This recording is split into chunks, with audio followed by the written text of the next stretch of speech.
रात्रि के 12 बजे जैसे जमुना जी को देखा तो आज तो मानो जमुना में बाढ़ आ रही है।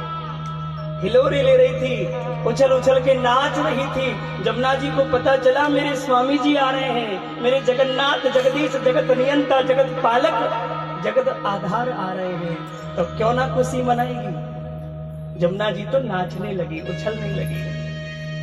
एकदम से बाढ़, श्री वसुदेव जी घबरा गए। वसुदेव जी ने विचार किया, ओहो रात्रि के 12 बज गए, जमुना में बाढ़ आ रही है।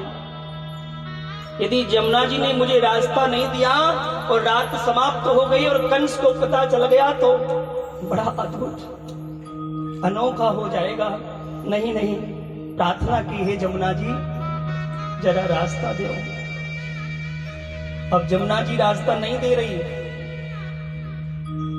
क्यों? क्योंकि ये जमुना जी जो है ना, ये ठाकुर जी की चौथे नंबर की पटरानी है। 16,108 रानियों में ये चौथे नंबर की हैं, जिनको कालिंद्री कहते हैं। कालिंद्री भी नाम है इनका। तो जमुना जी को जब पता चला कि मेरे पति आ रहे हैं, तो भाव ये है कि जब पति आए तो चरण जगन्नाथ आ रहे हैं तो कैसे शांत बैठ जाएगी। अच्छा, भाव तो ये है कि मैं अपने पति को गलवैया करूं। क्या करूं जी? गलवैया। लेकिन ठाकुर जी ने कहा पागल हो गई, तेरा ससुर सामने खड़ा है और गलवैया की बात कर रही है। वसुदेव जी कौन है? बोलो ना। ससुर जी है। ठाकुर जी बोले शांत हो जाओ, फिर तो बाद में यही करना है। और करना क्या है? लेकिन अभी ससुर जी की थोड़ी इज्जत रखो। जमुना जी शांत नहीं हुई तो ठाकुर जी को गुस्सा आ गई और कथा ऐसी आती है कि भगवान ने अपना दायां चरण सूप से बोले अभी तो चरणों से काम चलाओ, गलवैया बाद में करो।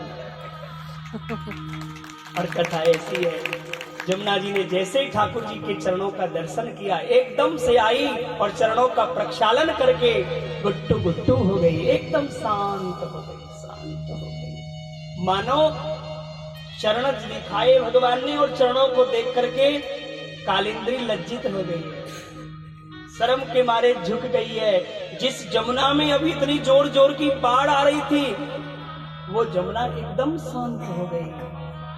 मतलब क्या है? बोले ठाकुर जी ने कहा जाती हो कि नहीं, मानो चरण दिखाया हो। ऐसा संत विनोद करते हैं इस प्रसंग पर जैसा भी भाव ठाकुर जी की लीला का। जमुना जी एकदम शांत हो गई, चरण प्रक्षालन किया, चरण धोए और जब गुट्टू गुट्टू हो गई तब श्री वसुदेव जी महाराज श्री ठाकुर जी को लेकर चले। आहा, जमुना पार। आपको बताऊं, ब्रज के राजा हैं नंद बाबा। तो नंद बाबा के यहाँ यशोदा जी के गर्भ से साक्षात माया ने कन्या बनकर जन्म लिया। ठाकुर जी ने पहले ही सारी घटना सुना दी थी कि नंद बाबा के यहाँ माया के रूप में कन्या आएगी, तुम उस माया रूपी कन्या को ले आना और उसकी जगह कन्हैया को सुलाया ना। जैसे ठाकुर जी ने बताया उसी तरह से श्री वसुदेव जी कन्या को उठा लेते हैं और कन्हैया को सुला देते हैं। उस माया रूपी कन्या को लेकर के पुनः कारागृह में आए। अब पहले जब ठाकुर जी आए थे तो एकदम शांति हो गई थी, एकदम शांत वातावरण हो गया था, क्योंकि ठाकुर जी शांत हैं। शांत शाश्वत प्रमेय निर्गम निर्वाण शांति प्रदम। शांति प्रदान करने वाले श्री हरि प्रकट होते हैं तो शांति तो होनी। लेकिन जैसे ये माया आई, ओहो, माया ने तो अपना विकराल रूप शुरू कर दिया दिखाना। तो जितने भी पहरेदार श्री ठाकुर जी के आने पर सो गए थे, सारे पहरेदार जग गए। और कंस को खबर पहुंचाई, महाराज देवकी का 8वां बालक जन्म ले चुका है।